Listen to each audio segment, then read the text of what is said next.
Do you struggle getting your drawing onto your canvas?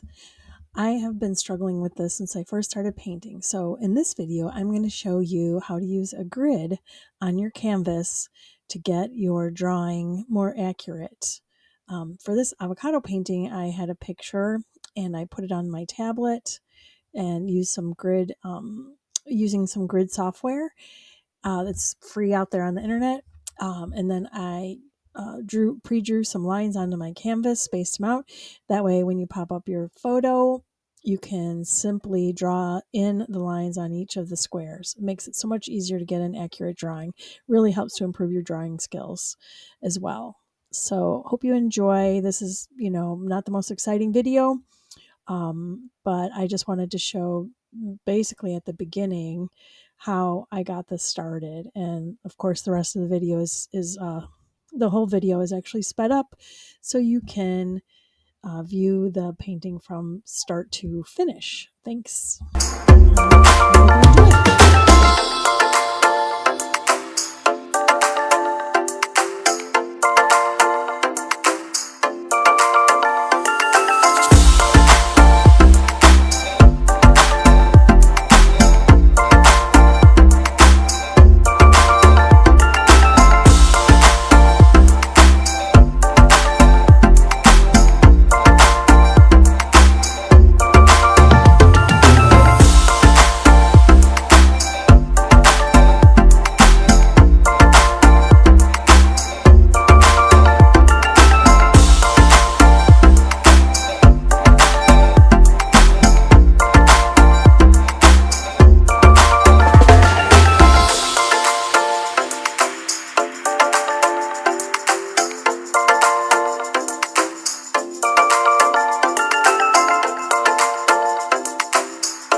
Hey, and if you've made it this far into the video, don't forget to like and subscribe to my channel as I just try to start building my channel. Thanks for watching. Have a great day.